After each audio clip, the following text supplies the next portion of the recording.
Hello students, हमारे YouTube channel में आपका हार्दिक स्वागत है।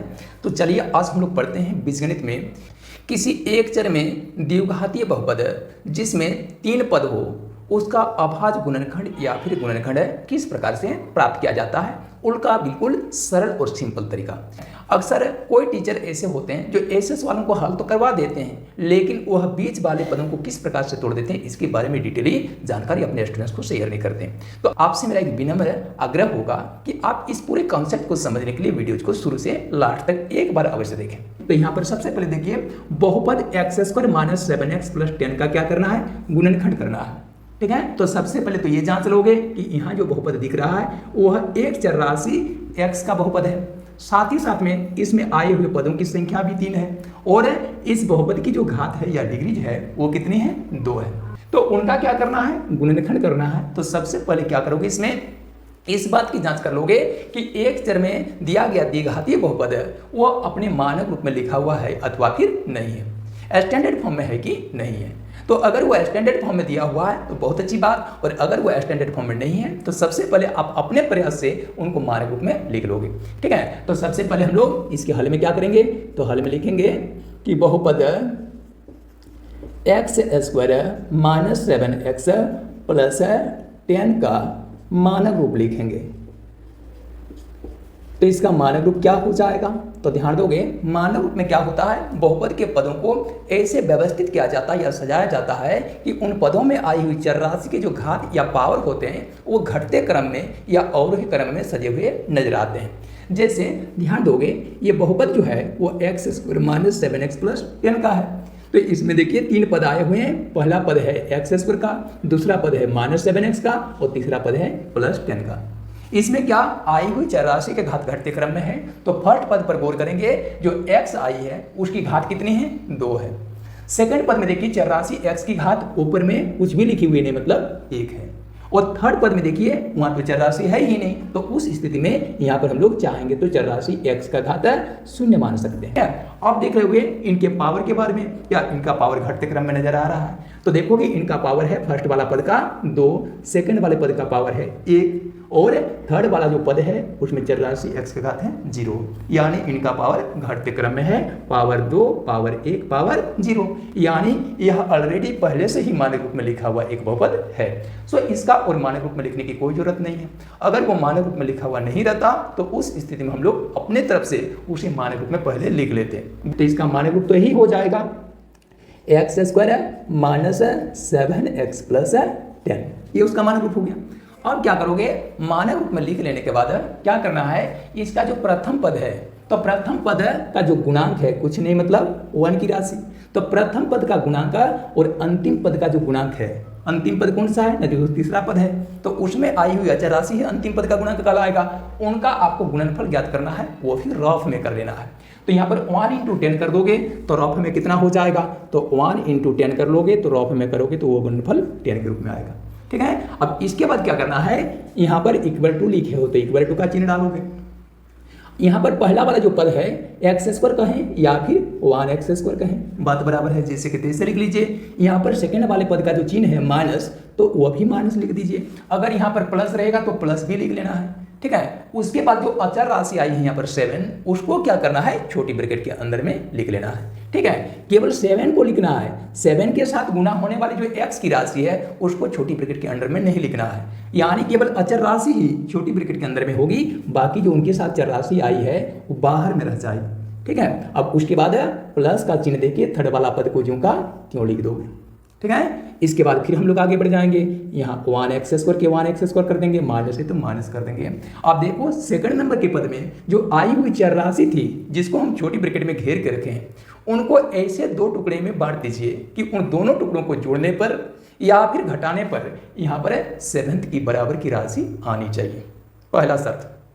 साथ ही साथ में इसमें और एक शर्त जुड़ा हुआ है, तो वह शर्त क्या है कि उन दोनों टुकड़ों में जिनको जोड़ने पर आप 7 प्राप्त कर रहे हैं या फिर जिनको घटाने पर आपको 7 प्राप्त हो रहा है, उन दोनों टुकड़ों को अगर परस्पर गुणा करें या एक दूसरे से गुणा करें तो प्राप्त गुणनफल जो होना चाहिए वह प्रथम पद का जो गुणांक है 1 और अंतिम पद का जो गुणांक है 10, उनके गुणनफल के समान आना चाहिए।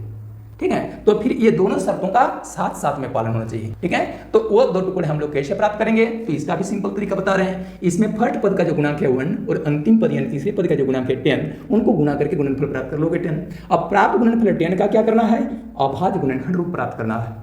इसको सबसे छोटी अभाज्य राशि 2 से डिवाइड करोगे तो 5 की राशि प्राप्त हो जाएगी। अब ध्यान दोगे यहाँ पर 5 स्वयं एक क्या है, अभाज्य गुणनखंड है, इसलिए इनका तो टुकड़ा प्राप्त नहीं हो पाएगा, यानी संख्या 10 का अभाज्य गुणनखंड रूप हो गया 2 गुणा 5, ठीक है। अब यहाँ पर आई हुई जो राशियां है वो तो केवल 2 हो गई, कभी कभी 2 से अधिक जो है संख्याओं के अभाज्य गुणनखंड रूप में भी उसको प्राप्त किया जा सकता है, ठीक है। तो चाहे 2 से अधिक संख्याएं अगर प्राप्त हो जाएगी तो भी उन सारी संख्या को 2 ऐसे ग्रुप में बांट लीजिए कि उनको जोड़ने या घटाने पर आना चाहिए बीच वाले पदों के गुणांक के समान, और दोनों टुकड़े को गुणा करने पर आना चाहिए प्रथम पद और अंतिम पद के गुणांकों के गुणनफल के समान, ठीक है। तो यहाँ पर देखिए 2 गुणा 5 अभाज्य गुणनखंड रूप में प्राप्त हुई, तो उसमें से 2 को अगर हम लोग पहली संख्या मान लेंगे और 5 को हम लोग दूसरी संख्या मान लेंगे। यदि इन्हें हम परस्पर जोड़ेंगे तो 2 + 5 कितना हो जाएगा, 7 हो जाएगा, जो कि बीच वाले पद के गुणांक के समान है, या फिर जिसको हम लोग छोटी ब्रैकेट में घेर के रखे हैं उस संख्या के बराबर है। तो यहाँ पर अगर जोड़ने जाते हैं तो 2 + 5 7 हो जाता है, और गुणा करने जाते हैं 2 गुणा 5 10, यानी प्रथम पद और अंतिम पद के गुणांकों के गुणनफल के समान हो जाता है। यानी जोड़ने वाला प्रोसेस जो है वो सही होगा, क्योंकि दोनों शर्तों को पूरा कर रहे हैं, ठीक है। हम लोग का ये जो ग्रुप है वो ठीक ठाक है, यानी हम लोग 2 और 5 की राशि के रूप में इसको तोड़ सकते हैं जोगफल के रूप में। अब कोई विद्यार्थी कहेंगे तो अगर माइनस करके देखें, तो अगर माइनस करके देखोगे तो देखिए 5 में 2 घटा दोगे कितना हो जाएगा, 3 होगा। क्या आपको बीच में यहाँ 3 प्राप्त करना है? अगर 3 प्राप्त करना होता तो निश्चित रूप से हम लोग इसको 2 + 5 के रूप में नहीं तोड़कर क्या करते, 5 - 2 के रूप में तोड़ देते, ठीक है। समझ पा रहे हैं। लेकिन अगर घटाने जाते हैं इसमें तो क्या हो जा रहा है, 5 घटाओ 2 तो हो रहा है 3, जो यहाँ दी गई राशि के समान नहीं है। हाँ, गुना कर दोगे तो 5 × 2 वो तो 10 आ रहा है, लेकिन इसमें केवल एक शर्त का पालन हो रहा है कि गुना किए जाने पर दोनों राशियों का गुणनफल आ रहा है 10, लेकिन घटाने पर प्राप्त अंतर जो होगा वो 7 के बराबर नहीं आ रहा है। इसलिए हम लोग 2 और 5 की राशि लेकर उनके बीच में घटाव का काम नहीं करेंगे। क्या काम करेंगे, जोड़ का काम करेंगे। तो यहाँ पर 7 की राशि को क्या करेंगे, 2 टुकड़ों में बांट देंगे, और वो छोटी ब्रैकेट के अंदर में क्या लिख देंगे, 2 + 5। तो यहाँ पर 2 + 5 कर देंगे, यहाँ पर ब्रैकेट बंद करके फिर उसके बाहर में छोटी राशि x लिख देंगे, उसके बाहर में x लिख देंगे। अब प्लस 10 है तो 10 के 10 लिख देंगे। उसके बाद क्या करना है, इसमें 1x² को 1x² माइनस के माइनस लिखना है। अब ध्यान दोगे 2 और 5 की राशि वो आपस में जुड़ भी सकती है, लेकिन यहाँ पर जोड़ना नहीं तो जोड़ दोगे तो फिर आप वहीं जो है पिछले फॉर्म में प्राप्त पहुंच जाओगे, ठीक है। अब क्या करना है, यहाँ पर छोटी ब्रैकेट के अंदर में देखिए 2 पदी व्यंजक है 2 + 5, उनके साथ x की राशि गुणा करनी है, तो x को इनके साथ अलग अलग गुणा करके गुणनफल प्राप्त करो। तो प्लस × प्लस प्लस 2 × x तो 2x, फिर plus × plus plus 5 × x 5x, इनको छोटी ब्रैकेट में घर लो, प्लस 10 कर दो। अब फिर है इनका ब्रैकेट तोड़ना है, 1x² के 1x² minus plus minus 2x के 2x minus plus minus 5x के 5x प्लस के प्लस 10 के 10 कर दोगे। और इस प्रकार से एक चर में 2 घात वाले जो त्रिपदीय बहुपद था वह क्या हो गया, एक चर में 2 घात वाले 1 2 3 4 पदों में टूट गया, है ना। हालांकि ये दोनों पद फिर से जुड़कर फिर त्रिपदी बहुपद प्राप्त हो सकता है, लेकिन हम उसे त्रिपदी बहुपद के रूप में प्राप्त नहीं करेंगे, ठीक है, बल्कि 4 पदों के रूप में ही प्राप्त कर लेंगे। इसके बाद प्रथम पद और द्वितीय पद और तृतीय पद और चतुर्थ पद के बीच में कॉमन लेने का काम होगा। तो वह कॉमन कैसे लिया जाता है, मसा प्राप्त करके कॉमन ले लेना है। जब हम लोग x कॉमन लेंगे तो यहाँ 1 और 2 का मस हो गया 1, और x² और x का मस हो गया x, इनको आपस में गुणा कर दोगे तो 1 × x x होता है। अभी थोड़ा फिलहाल हम लोग इसको 1x के रूप में लिखकर चल रहे हैं, आगे चलकर उसको हटा देंगे। अब ब्रैकेट के अंदर में क्या हो जाएगा, तो इसका प्रथम पद हो गया 1x², उसको डिवाइड कर दो कॉमन ली गई राशि 1x से, तो यहाँ पर नीचे में एगो x कटेगा, ऊपर में एगो x कटेगा, तो भी ऊपर में एक x बच जाएगा, और फिर 1/1 का मतलब 1 और x/1 मतलब x, यानी 1x कहो या फिर सिर्फ x कहो, 1x लिख लीजिए। उसके बाद सेकंड नंबर के पद में क्या करेंगे, तो सेकंड नंबर का पद कौन सा है, तो सेकंड नंबर का पद है -2x, उसको भागा लगा देना है, यहाँ कॉमन लिए के पद 1x से, तो x की राशि कट जाएगी, यहाँ -2/1 हो जाएगा, तो -2/1 माने -2 हो जाएगा। फिर और आगे चलेंगे तो उस स्थिति में क्या होगा, देखिए 5 और 10 का कॉमन लेना है, क्योंकि यहाँ तीसरा और चौथे पद की कॉमन लेने की बात आई है। तो 5 और 10 का मौसा करके देखोगे तो वो मौसा 5 निकलता है, तो यहाँ पर 5 की राशि कॉमन होगी, और यहाँ पर x है और वहाँ पर x नहीं है, तो आप समझने के लिए चाहोगे तो x का पावर 0 लिख सकते हो। तो x और x की पावर 0 का मौसा कितना होगा? तो x और x का पावर 0 में से छोटी राशि होती है x का पावर 0, तो x का पावर 0 से बड़ी राशि x का पावर कुछ नहीं मतलब 1, तो उसको डिवाइड करना है विभाजन विधि से मौसे के प्रक्रम में। तो x का पावर 0 का मतलब होता है 1 और 1 से डिवाइड करना है किसको? x का पावर 1 माने x को। तो हम लोग जानते हैं 1 से जब x की राशि को विभाजित करेंगे तो उस स्थिति में प्राप्त भागफल कितना होगा? x होगा, यानी 1 का बड़ा x वर्ग गिनिए तो x हो जाएगा। यानी अंतिम प्रक्रिया में देखिए सिंपल सुना गया, तो अंतिम प्रक्रिया का जो भाजक हो गया 1 उसका मौसा हो जाएगा, यानी x और x का पावर 0 का मौसा हो गया 1, उनको गुना कर दोगे तो यहाँ पर 5 × 1 कर दोगे तो 5 हो जाएगा।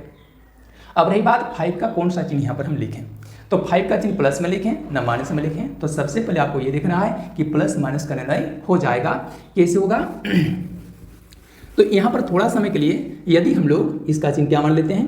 प्लस मान लेते हैं, तो क्या हो जाएगा? प्लस 5 × 1 माने 5।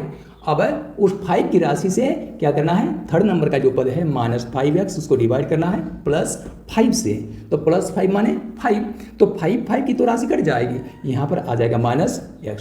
तो उस स्थिति में छोटी ब्रैकेट के अंदर आने लगेगा -x। समझ पाए? चौथे नंबर का पद कौन सा है? +10, यानी +10 लिख ली। इसको डिवाइड करना है जितना की राशि कॉमन ली हो, कितना कॉमन ली हो? +5 × 1 माने 5 से, तो अब 5 से कटोगे तो 5 × 10 यानी +2 प्राप्त होगा, तो यहाँ पर +2 अगर लिख देते हो तो ये कॉमन हो गया। लेकिन इसमें थोड़ा ठहरिए, देख लीजिए यहाँ जो 4 पदों का व्यंजक था वो अब कितने पदों में टूट गया है? 1 पद और यहाँ 2 पद, ठीक है। पहला पद और दूसरा पद में देखिए ब्रैकेट के अंदर में जो चीज़ है वो क्या है? लगभग में एक ही समान है, लेकिन उनकी चिन्ह संबंधी जो है गड़बड़ियाँ वह आपका स्पष्ट दिख रही है। यहाँ 1x का पद है, इसका चिन्ह क्या है? कुछ नहीं मतलब प्लस। यहाँ पर भी देखिए आगे कुछ नहीं मतलब 1x है, परंतु उसका चिन्ह क्या है? माइनस। ये प्लस में आ गया, ये माइनस में आ गया। यहाँ पर 2 का जो पद है वो है माइनस में और इस जगह पर 2 का जो पद है वो है प्लस में। ऐसे जो कर सकते हो चिन्ह संबंधी जो गड़बड़ियाँ आ रही है वो किस वजह से आ रही है? ये +5 की राशि को कॉमन लेने पर आ रही है। तो आप क्या करेंगे? इस जगह पर प्लस नहीं बल्कि प्लस का चिन्ह हटाकर यहाँ पर माइनस का चिन्ह लगा दोगे तो सारी गड़बड़ियाँ ठीक हो जाएगी, ठीक है।